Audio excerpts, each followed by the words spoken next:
देखिए question number 16 का था एक परीक्षा में 52 छात्रों का औसत 45 है, औसत अंक 45 है। 52 छात्रों का औसत अंक जो है वो 45 है, सही है। फिर कहता है यदि उच्चतम और निम्नतम अंकों को निकाल दिया जाए तो शेष छात्रों का औसत 1 घट जाता है।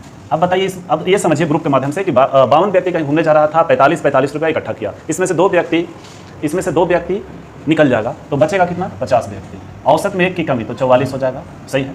अब आप ये दो जो व्यक्ति, एक मैक्सिमम निकला एक मिनिमम निकला, ठीक है, यही 2 व्यक्ति इसमें से निकला है। अब समझिएगा ये 2 व्यक्ति निकला है ना, लेकिन अब आप क्या करिए कि 2 व्यक्ति को निकालिए नहीं, 2 व्यक्ति को रख लीजिए और 50 व्यक्ति को भगा दीजिए इस ग्रुप से, 2 व्यक्ति ग्रुप में बच जाएगा। अब आप कहिएगा कि अगर इस ग्रुप से जाना है तो ठीक है जाओ, लेकिन तुम जितना दिया है उतना लेके जाओ। तो ये दिया था कितना, 45 रुपया पर व्यक्ति, लेकिन लेके जा रहा है कितना, 44 रुपया। यानी कहीं ना कहीं आपको एवरेज में 1 रुपया छोड़ रहा है, एवरेज में 1 रुपया का वृद्धि हो रहा है। इधर से देखे तो 1 रुपया छोड़ रहा है ना। अब 1 रुपया छोड़ रहा है तो 50 व्यक्ति जा रहा था तो 50 अपना में से 1 रुपया छोड़ रहा है तो 50 रुपया का फायदा होगा। अच्छा 50 रुपया का फायदा किसको होगा, जो वहाँ बचेगा। तो वहाँ 2 व्यक्ति बचा हुआ है, फायदा का मतलब प्लस 50 का 2 व्यक्ति में बांट दीजिए, 25 रुपया। यानी आप अगर देखिएगा तो 45 और 25 70, ये आपका आंसर है, सही है। चलिए पूरा एवरेज हम ऐसे ही पढ़ाते हैं, नहीं समझ में आया होगा। आओ किसी टीचर से आप पढ़िएगा तो आपको ऐसे पढ़ाएगा, 52 गुना 45 माइनस 50 गुना 44 भागा 2, ये आपको गुना करे में बुखार छोड़ा देगा, समझे। चलिए अगला नेक्स्ट सवाल पे आइए। नेक्स्ट सवाल कहता है एक वस्तु को 25% और 15% की क्रमिक छूट के बाद 612 रुपया में बेचा जाता है। पहले 25% का छूट दे रहा है, फिर 15% का छूट दे रहा है। उसके बाद कहता है कि क्रमिक छूट देने के बाद 612 रुपया में बेचा जाता है। तो ये विक्रय मूल्य है, तो कहीं ना कहीं विक्रय मूल्य का तुलना तो विक्रय मूल्य से करना होगा। अब विक्रय मूल्य कितना है, 612, हम लोग विक्रय मूल्य निकाल लेते हैं, ठीक है। तो कहता है उस व्यक्ति का अंकित मूल्य बताइए। देखिए ये जब भी छूट का बात होता है ना तो क्रय मूल्य पे छूट नहीं दिया जाता है। जब भी छूट दिया जाता है तो एक मार्केट प्राइस, एक वैल्यू, एक रेट फिक्स किया जाता है कि हम इस सामान को इतना में बेचेंगे। अच्छा इतना में बेचेंगे तो कहीं ना कहीं उस पर इतना % का छूट देंगे। ये जो आप लोग देखते हैं ना मॉल वगैरह में कि इतना % डिस्काउंट, ये कुछ नहीं होता है, वैसे वो आपको बेवकूफ़ बनाया जाता है, ठीक है। तो ध्यान दीजिए, आप पहले कहा कि क्रमिक छूट क्या बोला, 15% और 25% और कितना 15% का छूट दिया, ठीक है। तो छूट देने के बाद राशि कितना, तो आप समझिएगा, आप अंकित मूल्य को 100 मानिए। अगर आप 100 मानिएगा तो 25% का डिस्काउंट दीजिएगा, तो 100 का 25% 25 बचेगा कितना, 75 बचेगा। 25% भगाइए, 75 बचेगा। फिर इसका 15% छूट दीजिए, तो 75 का 15%, तो 75 का 10% 7 रुपया 50 पैसा, हमको 5% और चाहिए। तो 7 का आधा 3.5 होता है, 3 रुपया 50 पैसा, सही है। कितना और हमको क्या चाहिए, तो 50 पैसा का आधा करना पड़ेगा ना। तो 50 पैसा का आधा 25 पैसा, यानी 3 रुपया 75 पैसा। अब 3 रुपया 75 पैसा तो 11 रुपया 25 पैसा हो जाएगा। कितना हो जाएगा, 11 रुपया 25 पैसा। इतना का आप डिस्काउंट दे रहे हैं, कितना का आप डिस्काउंट दे रहे हैं, इतना का आप डिस्काउंट दे रहे हैं। तो भगाइए, चलो। या फिर आप ऐसा कीजिए, 25% पहले था, कोई और लगाया जाए। रुकिए डायरेक्ट हम लोग निकाल देते हैं। आप 100 नहीं मानिए, बहुत तरीका है इसका। देखो डिस्काउंट दिया पहले 25% का, फिर दिया कितना 15% का, माइनस प्लस 25 गुना 15 और बटा कितना 100, सही है, सही है। अब आप अगर इसको गुना करिएगा तो देखिए 15 × 75 के पास 7 बचा और 15 दूनी 30 और 7 37, 375। अब यहाँ पे अगर 100 मैनेज करेगा तो ये चीज़ यहाँ आ जाएगा, सही है। अब देखो 25 और 15 कितना होता है 40, यानी -40 और प्लस 3.75। आप इसको मैनेज कीजिए। अब आपको करना क्या है कि इसमें से इसको भगाना है। तो 40 में से आप 4 भगाइए, 4 भगाइएगा तो कितना बचेगा 36। 25 पैसा आप ज़्यादा भगा दिए, दे दीजिए प्रतिशत। ये सारा वैल्यू प्रतिशत में आएगा, प्रतिशत दीजिए। अगर हम इसको मैनेज करते हैं तो देखिए ये पॉइंट के बाद नीचे 2 0 आएगा और प्रतिशत के बदले 2 0 आएगा। तो हम इसको लिख देते हैं 3625 और बटे कितना लिखिएगा तो 10,000 लिखिए, सही है। बोलिए इतना सही है। अब इसके बाद क्या करना है आपको, अभी हम छूट की राशि वाला निकाल रहे हैं। अब देखिए आपको करना क्या है कि आप इसको काटिए।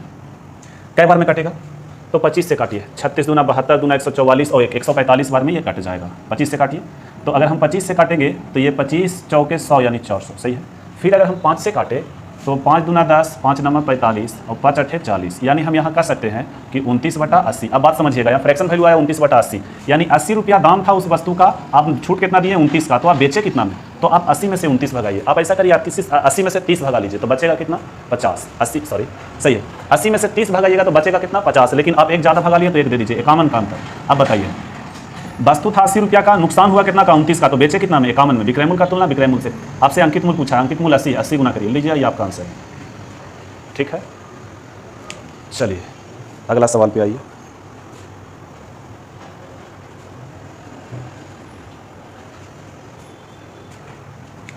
इसको काटिए, 12 बार में कट जाएगा। तो 12,896 960 रुपये अंकित मूल्य और यही उत्तर है। ठीक है, आप ऐसे ही बना सकते हैं, 100 भी मान के बना सकते हैं, या पे डिपेंड करता है, आप जैसे भी बनाइए।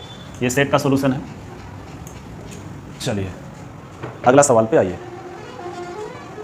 अगला सवाल पे आइए। देखिए यहाँ पे अगला सवाल है जो 18 नंबर, हम इसको छोड़ रहे हैं या फिर 18 बता देते हैं, बहुत लोग से नहीं बना होगा।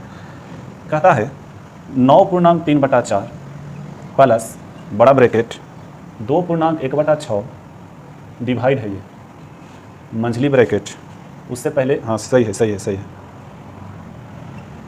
मंझली ब्रैकेट 4.1/3 माइनस छोटा ब्रैकेट 2.1/2 प्लस 3/4।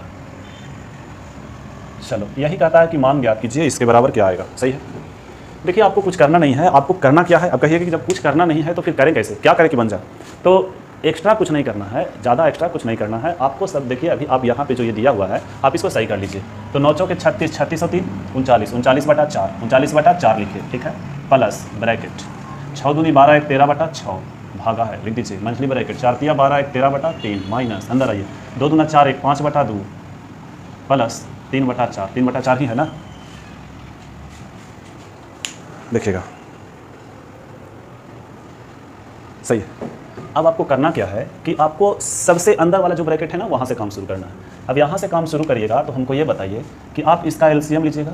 एलसीएम लीजिएगा तो 4 और 2 का एलसीएम 4 होगा, यहाँ ये 10 हो जाएगा तो 10 और 3 13, 13/4 सही है। अब यहाँ क्या है तो 13/3 माइनस 13/4, ये इसके अंदर हम लिखे हैं। सही है। अब यहाँ पर देखिए तो क्या होगा, नीचे अगर हम देखें तो ये हो जाएगा 13 चौके 52, 13 39, यानी हम कहें तो 13/12, ये मैनेज होकर कितना हो जाएगा 13/12। सही है। अब देखिए यहाँ पे देखिएगा ये 13/6 है, इसके बीच में ऐसे है। ठीक है, ये ब्रैकेट है तो ब्रैकेट को हम हटा दिए, आप हटा सकते हैं क्योंकि उससे पहले ये भागा।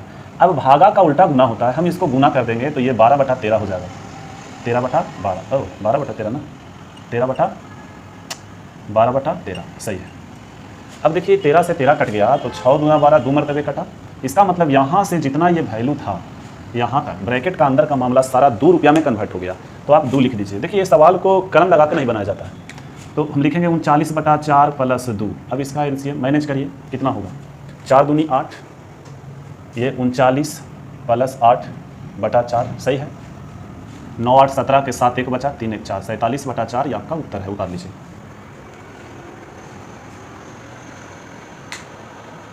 आगे बढ़िए, आगे बढ़िए। आगे सवाल में कहता है एक व्यक्ति अपने कार्यालय से, देखिए ये थोड़ा सा आपका टाइम एंड डिस्टेंस का सवाल है। एक व्यक्ति अपने कार्यालय से जिस गति से घर वापस आता है उससे 1/4 गति से वह अपने कार्यालय जाता है। 1/4 गति से कार्यालय जाता है, यानी अगर हम कहें कि आने और जाने का रेशियो ये स्पीड का है, कितना है, तो कहता है कि जिस गति से आता है उसके 4 गति से जाता है। इसका मतलब आने का गति 1 तो जाने का गति 4 हो जाएगा, 4 गुना। सही है। अब आपसे कहता है कि यदि पूरे फेरे के दौरान औसत गति 15 किलोमीटर प्रति घंटा है। देखो औसत का तुलना औसत से होता है, लेकिन औसत गति है तो औसत गति का तुलना औसत गति से। औसत गति का एक फार्मूला होता है 2 × चालों का गुणनफल बटा चालों का योगफल। सही है।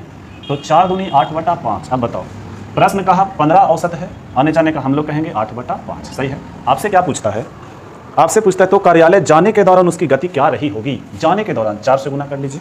जाने के दौरान पूछा है कि आने का दौरान,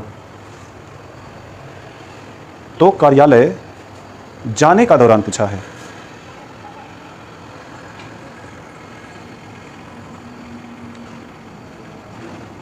तो कार्यालय जाने के दौरान, अच्छा जाने का दौरान तो ठीक है 4 है, सही तो है।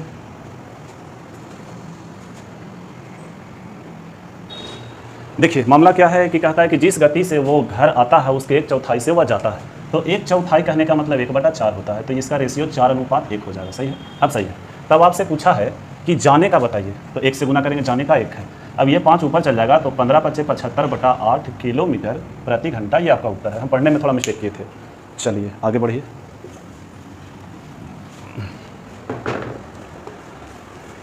कहता है 5x + 1/3x, 5x + 1/3x बराबर 4 है, तो 9x² प्लस 1/25x² का मान बताइए। यही पूछा है आपसे। देखिए ध्यान दीजिए, आपको करना क्या है समझिएगा। यहाँ 5 है, यहाँ 3 है, यहाँ 9 है, यहाँ 5 है। इसका मतलब अगर स्क्वायर करेंगे तो नीचे 9 आ जाएगा, ऊपर में 9 है। क्या करिए, दोनों तरफ 3/5 से गुना कर दीजिए। तो 3/5 से गुना करेंगे तो इसका शक्ल हो जाएगा 3x + 1/5x बराबर कितना, तो 12/5। सही है। अब आप एक चीज़ देखिएगा, अगर आप पढ़ें तो ठीक है, नहीं पढ़ें तो भी ठीक है। अगर आपसे पूछे कि x + 1/x बराबर मान लो कि p है, तो x² + 1/x² का मान क्या होगा? तो ये कहता है कि p² - 2 होगा। लेकिन एक चीज़ ध्यान दीजिएगा, अगर यहाँ कुछ रहेगा तो ऊपर लिख देंगे, यहाँ कुछ रहेगा तो इसके बटा में कर देंगे। जैसे यहाँ m रहता, यहाँ n रहता, तो यहाँ m हो जाता, यहाँ n हो जाता है ना। तो ऊपर वाला में m लिख देते और नीचे वाला में n लिख देते अगर कुछ रहता तो, लेकिन है यहाँ। आइए तो इसी पैटर्न को हम लोग आगे बढ़ाते हैं। क्या है, तो जो डेले है उसी का स्क्वायर करिए, उसमें से 2 घटाइए और ऊपर में 3 है, नीचे में 5 है। मामला यही है। 12 144 और बटा 25 माइनस 3 दूना 6/5। आप इसको 5 से गुना कर लीजिए तो ये भी 5 से गुना हो जाएगा। सही है। अब यहाँ भी 25 का एलसीएम 25 ही होगा। 144 में से 30 अगर हम भगा देंगे तो कितना बचेगा, 114 बचेगा। 114/25 यही आपका उत्तर है। अगर दिख रहा है, दिख रहा भाई, चलो दिख रहा है, 114/25। चलिए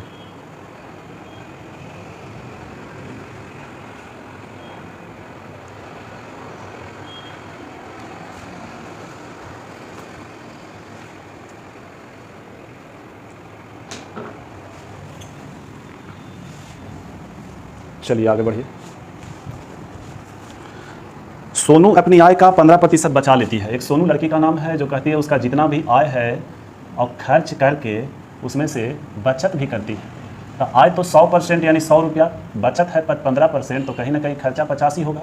आप इसका रेशियो निकाल सकते हैं। रेशियो निकालिएगा तो 20 से काटिए, 5 से काटिए तो ये 20 मरतबे, 5 से काटिए तो 17 मरतबे, 5 से काटिए तो 3 मरतबे। ऐसा पहले का रेशियो था। ऐसा कब का था, पहले का। लेकिन कहता है आगे कि उसकी आय में 20% की वृद्धि। बाबू 10% कितना होगा, 2 रुपया, 20% 4 रुपया, तो 24 रुपया हो जाएगा। पहले ये 20 रुपया कमा रहा था, 24 रुपया कमाने लगा। ये पहले का रेशियो है। कब का है, पहले का। ये अब का निकाल रहे हैं हम लोग। आगे देखिएगा, कहता है और वह अब भी पहले की जितना ही बचत करती है, यानी कि पहले 3 रुपया बचाती थी तो ये आज भी 3 रुपया बचा रही है। तो इसका मतलब ये 24 रुपया कमा रही है, 3 रुपया बचा रही, तो 21 रुपया खर्चा कर रही है। तब कहता है इसके खर्च में कितने प्रतिशत का वृद्धि हुआ, यानी पहले खर्चा कितना था 17, अब हो गया कितना 21। कितना का वृद्धि, 4 का। किससे, 17 से। कितना परसेंट, 100%। कोई फार्मूला का यूज नहीं है। आप इसको मैनेज कीजिए, आपका उत्तर आ जाएगा। ठीक है, चलिए आगे बढ़ा जाए।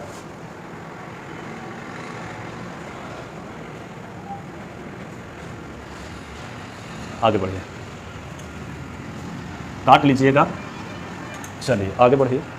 अगला सवाल है, देखिए अगला सवाल है 22 नंबर। 22 नंबर सवाल में कहता है कि रीमा ने 2160 रुपया में 48 वस्तुएं बेची। बाबू 2160 रुपया में 48 वस्तु बेची, तो एक वस्तु का विक्रय मूल्य कितना होगा, 2160/48। ये एक वस्तु का विक्रय मूल्य है। कहता है कि और 10% की हानि हुई, ये विक्रय मूल्य है। अच्छा, प्रतिशत में 10% का हानि, तो कहीं ना कहीं बाबू 90% तरह। चलो आगे चलिए। चलिए अगर हम क्रय मूल्य निकालना चाहें तो कितना से गुना करेंगे, बोलो 100 से गुना करेंगे। सही है। आगे चलिए, क्रय मूल्य निकालिए इसको। इसका क्रय मूल्य अगर आप निकालिएगा तो 50 रुपया आएगा। कै रुपया आएगा, 50 रुपया आएगा। अब कहता है कि 12% लाभ कमाने के लिए उसे 2016 रुपया में कितनी वस्तुएं बेचनी चाहिए। टोटल वस्तु का दाम है कितना, 2016 रुपया। ये विक्रय मूल्य है। अच्छा, कै वो वस्तु इसने बेचा है, तो हमको पता कैसे चलेगा कि एक वस्तु का विक्रय मूल्य हम लोग निकाल लेंगे और टोटल वस्तु के विक्रय मूल्य में एक वस्तु के विक्रय मूल्य से भागा दे देंगे, तो पता चल जाएगा कि इसने कितना वस्तु बेचा। सही है। अगर आप देखिएगा तो 20% का वृद्धि कहा है, शायद देख लेते हैं कितना कहा है। नहीं, 20% नहीं है, 12% लाभ कमाने के लिए। तब बताओ 100 से गुना किए तो क्रय मूल्य हो गया। अब 12% लाभ कमाइएगा तो 10% 5 रुपया। सही है, 10% 5 रुपया और 1% 50 पैसा, तो 2% 1 रुपया। यानी कहने का मतलब है बाबू कि 12% ना, तो 6 रुपया और बढ़ा दीजिए तो कितना हो जाएगा, 56 रुपया। यानी कि वस्तु का, एक वस्तु का विक्रय मूल्य कितना, 56 रुपया, और टोटल वस्तु का विक्रय मूल्य कितना, 2016 रुपया। तो एक वस्तु कितना वस्तु इसने बेचा, इसके लिए टोटल वस्तु की कीमत में एक वस्तु को कीमत से भागा दे देंगे तो कितना वस्तु बेचा ये हमको पता चल जाएगा। सही है, उतारा जाए। चलिए इसको आप काटिए, 36 बार में ये कट जाएगा। चूँकि काटेंगे छाटेंगे समय लगेगा, 150 सवाल है, 150 में 75 को सवाल है। चलो वीडियो बहुत लंबा हो जाएगा, आगे बढ़िए।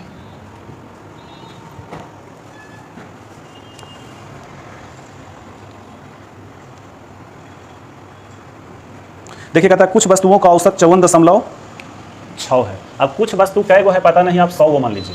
तो कहता है कि 54.6 कै वस्तु 100, तो 100 का योग कितना हो जाएगा इतना, चूंकि योग बराबर औसत गुना संख्या होता है। ये औसत है, ये संख्या है, हम इसका योग निकाल दिए। अब आगे कहता है, आगे देखिएगा, सेटिंग करके छोड़ देंगे। यदि 75% वस्तु हो तो 100 का 75% 75 होगा। 75% वस्तुओं में से प्रत्येक 5 रुपया 60 पैसा की वृद्धि कर दी जाए। 5 रुपया 60 पैसा की वृद्धि 75% यानी वृद्धि कर रहा है ना 75% वस्तु में, सही है। फिर कहता है और शेष में प्रत्येक में 8.4 की कमी कर दी जाए। कितना का? 8.4 की कमी तक। कै वस्तु? 100 वस्तु था, 100 वस्तु जिसमें 75 वस्तु में वृद्धि किया यानी 25 वस्तु में कमी करेगा। अब आपसे कहता है कि सबों का औसत बताइए, तो 100 से भागा मारिए और इतना को आप मैनेज कीजिए, आपका उत्तर तैयार है। ठीक है, कैलकुलेशन आप पे डिपेंड करता है, आप डिजिट सम लगा दीजिए। कैलकुलेशन नहीं करना चाहते हैं तो डिजिट सम कॉन्सेप्ट लगा दीजिए, एकदम एक नंबर एकदम, मतलब इसका तरीका है वो। चलो आगे बढ़िए, आगे आइए, आगे आइए। कहता है कि एक लड़के ने 3 रुपया में 15 चॉकलेट की दर से कुछ चॉकलेट खरीदता है। 3 रुपया में 15 चॉकलेट ये खरीदा, कॉस्ट प्राइस है, तथा सभी चॉकलेट को 2 रुपया की 3 की दर से इसने बेचा, ये सेलिंग प्राइस है। तब कहता है तो लाभ या हानि प्रतिशत बताइए। सुनो पहले रेशियो सही करो, 3 या 9, 15 दूना 30, कितना का फायदा हुआ? बोलो 21 का। कितना से? 9 से। कितना परसेंट? 100%। यही आपका उत्तर है। आगे बढ़िए, चलिए आगे बढ़िए। जिंदगी इम्तिहान लेती है। देखो आगे सवाल कहता है कि वह छोटी से छोटी संख्या ज्ञात कीजिए जो 7, 14, 28, 7, 14, 28, 35 और 42 से पूर्णतः विभाज्य हो। बाबू छोटी से छोटी संख्या यानी LCM, लिस्ट कॉमन मल्टीपल, यानी लोएस्ट कॉमन मल्टीपल, जो भी आप कहिए आप अपने लैंग्वेज में, छोटा से छोटा। अगर आप देखिए क्या क्या सही है, 7, 14, 28, 35, 42, सबका LCM लीजिएगा 420 आएगा। कितना आएगा? 420, और यही आपका उत्तर है। LCM ले लीजिए। चलिए आगे बढ़ते हैं, चलिए आगे बढ़िए। अब देखिए आगे कहता है कि दो संख्याओं का अनुपात 2:3 है। दो संख्याओं का अनुपात 2:3 है और उनके लघुत्तम समापवर्तक यानी LCM और महत्तम समापवर्तक यानी HCF का गुणनफल कितना है? बोलो 9600। अच्छा, ये गुणनफल है किसका किसका? तो LCM और HCF का गुणनफल है। अब देखो ये भी एक अलग राशि है, ये भी एक अलग राशि है, सही है। तो दो राशि दो तरह के राशि हो गया, यानी दो तरह के राशि गुना होगा तो वर्गमूल चढ़ेगा, तीन राशि गुना होगा तो घनमूल चढ़ेगा। ये आपको पता है, बहुत ज़्यादा गर्मी लग रहा है, पसीना आपको दिख रहा होगा। चलिए तो हम इसका LCM लेंगे, तो LCM 3 दूनी 6 और HCF 1 होगा। इन लोग दोनों को गुना करेंगे तो 6 एकम 6, 6 गुना 1 6 रहेगा। दो तरह की राशि वर्गमूल चढ़ाइए। अब आपसे क्या पूछा? आपसे पूछता है कि तो संख्याओं का योग बताइए। 3 और 2 5, 5 से गुना करिए। आप इसको काटिए, 16 6 96, 16 का वर्गमूल 4 और 100 का वर्गमूल 10 यानी 40, 40 गुना 5, 40 बचे 200। ये आपका उत्तर है, उतार लीजिए।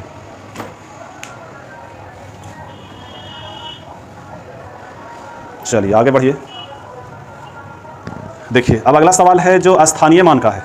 देखिए कहता है 71,624, 71,624 में 7 का स्थानीय मान। बाबू अगर आपसे पूछता कि 7 का जातीय मान तो 7 होगा, 6 का जातीय मान 6 होगा, लेकिन 7 का स्थानीय मान पूछा है तो कैमा स्थान पे, कै स्थान पे? तो इकाई, दहाई, सैकड़ा, हजार, 10,000, यानी हम लोग लिख देंगे 70,000। ये आपका उत्तर हो गया। इसका स्थानीय मान ये हुआ कि ये 70,000। ठीक है, आगे बढ़िए।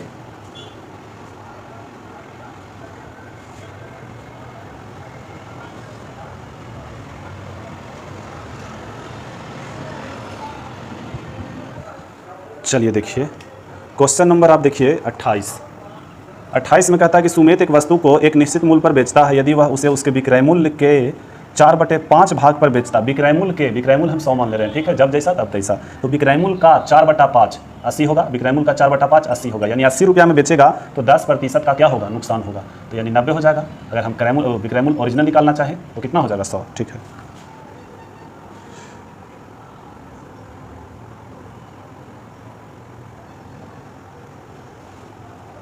चलिए। लेकिन अब कहता है कि यदि उसके वास्तविक मूल्य के 95% पे बेचे, 95, 100 का 95% 95 ही होगा। आप इसको मैनेज करिए, मैनेज करिएगा तो ये कितना से कटेगा? 5 से काटिए, 19 5 95 और ये 20 हो जाएगा। तो 8 दूनी 16 और 1 0, 19 नमा 171। कितना का वृद्धि हुआ? तो 11 का। कितना से? 160 से। कितना परसेंट? 100%। यही आपका उत्तर है। चलिए सेट है, सेट के जैसा सोल्यूशन लीजिए।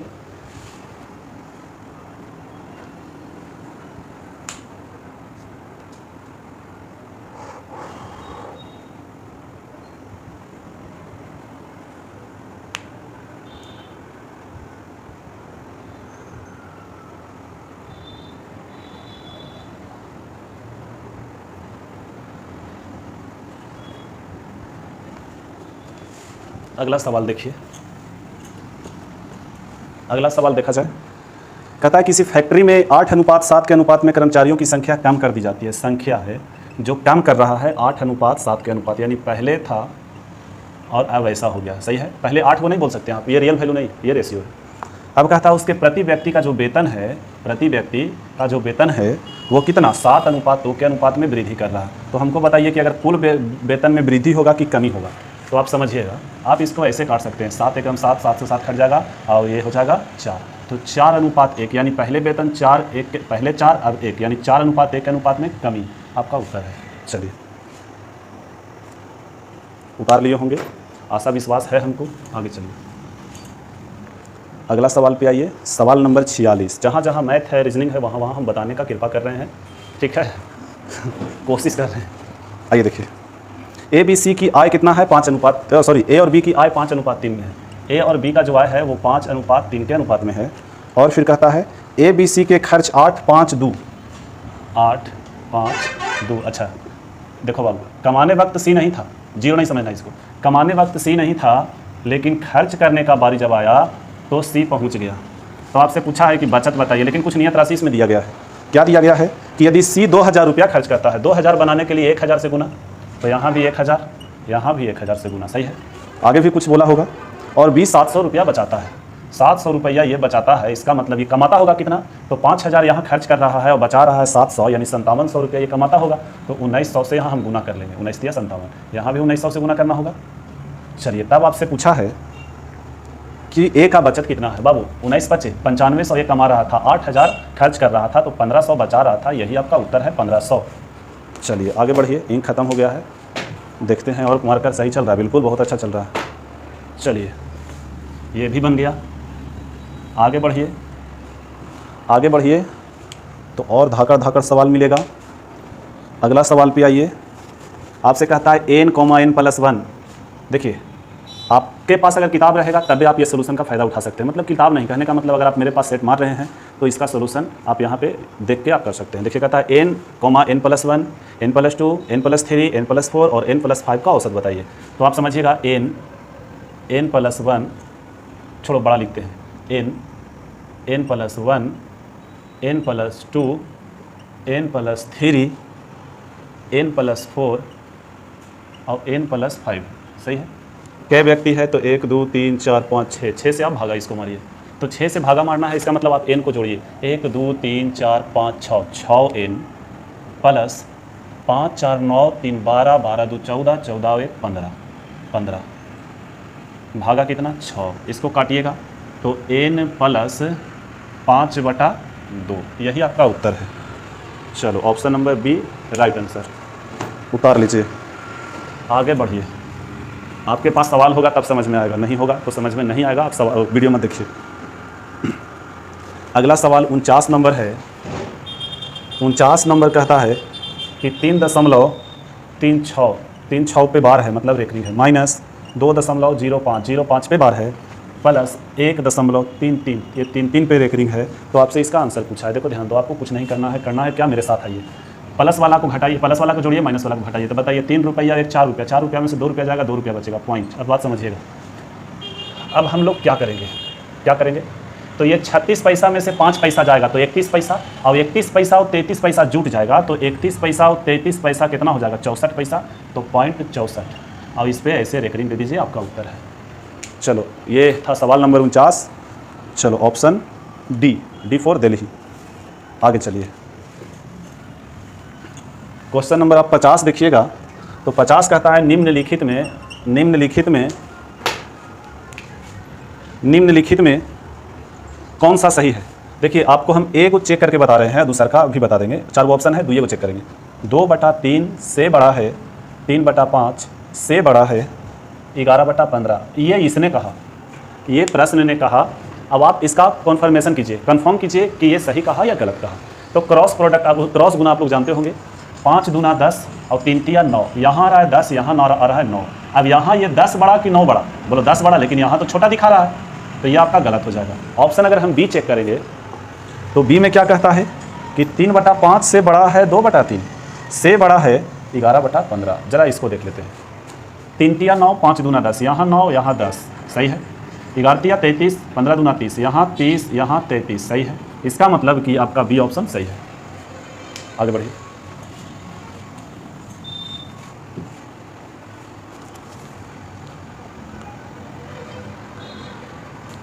चलिए, ये तो बन जाएगा एक कॉमन वाला, छोड़ दीजिए। 2/9 और 7/10 दोनों के व्युत्क्रमों के योग का व्युत्क्रम, पहले उलट लीजिए फिर योग कर लीजिए फिर उलट दीजिए, आंसर आ जाएगा। कहता है एक संख्या को 5 से भाग देने पर 3 शेष बचता है, इस संख्या के वर्ग को 5 से भाग देने पर पहला बार में जो शेष बचा 3 बचा, उसी का स्क्वायर करके और फिर 5 से भाग दे दीजिए। 3 तिया 9, 5 से भागा देंगे 4 शेष बचेगा, ये उत्तर है। ये अगर नहीं समझ में आया तो आपको समझने के लिए मेरे बैच में आना होगा। आगे बढ़िए। आगे सवाल कहता है कि 3/5 का होल पावर 3 गुना 3/5 का होल पावर -6 बराबर 3/5 का होल पावर कितना, 2x - 1। आपसे x का मान पूछा है। गुना में पावर जुटता है 3/5 3/5, तो 3/5 लिख दीजिए, पावर जुटेगा तो ये -3 हो जाएगा, बराबर कितना 3/5 पावर कितना 2x - 1। अब ये और ये बेस सेम है तो पावर को भी सेम में लिख दीजिए, -3 बराबर 2x - 1। ये उधर जाएगा तो ये कितना हो जाएगा -2, यानी 2 से कटेगा तो x बराबर -1, ये आपका उत्तर है। चलिए आगे बढ़िए। आगे बढ़िए। देखिए आपसे पूछा है कि 8 + 2√15 का वर्गमूल बताइए। 8 + 2√15 का वर्गमूल बताइए। वर्गमूल ऐसे नहीं निकलता है। अब देखो रूट के अंदर भी रूट है, तो रूट के अंदर के रूट वाला मामला को ऐसा तोड़ना है कि गुना करने के बाद 15 और जुड़ने के बाद 8 है, लेकिन उससे पहले यहाँ 2 होना चाहिए, बीच में प्लस है माइनस है, मतलब उससे नहीं है। तो अगर हम तोड़े तो अच्छा एक बताओ, बड़ा वैल्यू को आगे रखना है, छोटा वैल्यू को पीछे था। 5 तिया 15, 5 तिया 15 गुना करो, 15 आ गया, जोड़ो 5 3 8 आ गया, ठीक है। तो यहाँ प्लस है, प्लस दे दीजिए, सारा रूट का मामला है, रूट में आ जाएगा √5 + √3, ये आपका उत्तर है। ये मेरे सिवा इससे ही कोई नहीं बताएगा, चैलेंज है। अगर ये कोई बता भी पा रहा है तो उसको हम बताए हैं या मेरे नोट्स के द्वारा वो सीखा है कोई स्टूडेंट से, ठीक है। किसी का पावर नहीं है बाबू यहाँ कि ये बता दे। चलो आप आगे बढ़िए।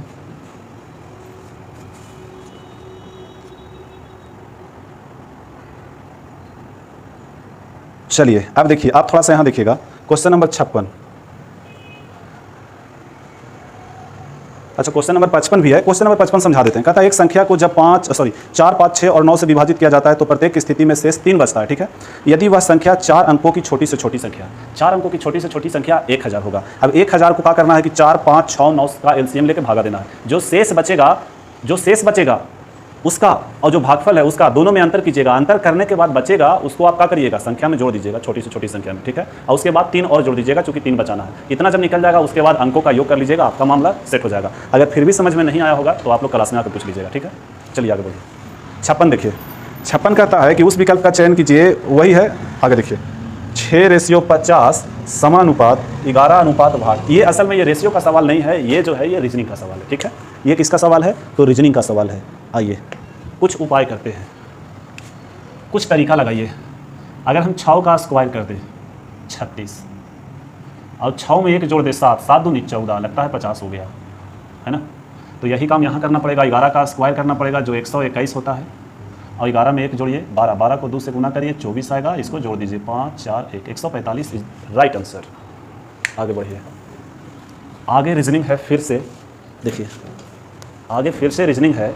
ये रीजनिंग का सवाल में ये कह रहा है, क्या कह रहा है कि स्याही का जो संबंध है वो लिखना से है, तो दवा का संबंध किससे होगा, तो उपचार से होगा, केमिस्ट से होगा, चिकित्सक से होगा या टेबलेट से होगा। बाबू एक बात समझना, स्याही से हम लोग क्या काम ले रहे हैं, तो स्याही से लिखने वाला काम ले रहे हैं, तो दवा से तो उपचार होगा ना। केमिस्ट से तो मतलब नहीं है, केमिस्ट का मतलब वो होता है जो दवा जो बनाता है, ठीक है।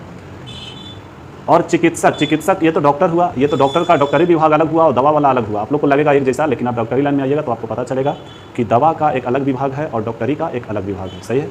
डॉक्टरी जो है वो फुल्ली फिजिकली रूप से निर्भर, डॉक्टरी है जो फुल्ली फिजिक्स पे निर्भर करता है, और दवा जो है वो फुल्ली केमिस्ट्री पे निर्भर करता है, सही है। आगे चलिए, लगता है हम सही बता पाए हैं आप लोग को। आगे चलिए, अब अगला क्वेश्चन 58 में कहता है कि दलहन उड़द, यानी दलहन उड़द है, यानी दलहन उड़द है, यानी उड़द को हम दलहन बोलेंगे, ठीक है। तो अनाज किसको बोलेंगे, खाद को बोलेंगे, धनिया को बोलेंगे, चावल को बोलेंगे, सरसों को बोलेंगे। सरसों तो तेलहन है, दलहन नहीं है। अनाज है क्या, चावल, तो आपका आंसर सी हो जाएगा। आगे चलिए, आगे देखिएगा, कहता है निम्न श्रेणी में प्रश्नवाचक चिन्ह के स्थान पर कौन सा संख्या आएगा। अब आप एक काम करिएगा, काम क्या करना है, मेरा बात सुनिए, मेरा बात सुनिए। यहाँ पर लिखता है 25, 34, 52, 62, 160, 103, सही है। तो आपको देखना है, आपको क्या देखना है, अच्छा हम लिख देते हैं, इस सवाल को लिख के बनाते हैं। 25, 34, 52, 25, 34, 52, 62 और आगे है उससे मतलब नहीं है, चलो इतना ही बना। अंतर कितना का, 9 का, अंतर कितना का, 18 का। देखिए करके 18 का आएगा, 12 से 6 गया 6, 52, 34 है ये भाई, ये 34 है, सॉरी 25, 34, 52, ठीक है। तो यहाँ 9 का यहाँ दुगना हो गया 18 का, तो यहाँ तो 36 का आना चाहिए। अब 36 जोड़िएगा तो 52 में आप 36 जोड़ दीजिए तो 6 2 8, 5 3 8, ये आपका यहाँ पे 62 के जगह 88 आएगा, जो आपका उत्तर है। आगे चलिए,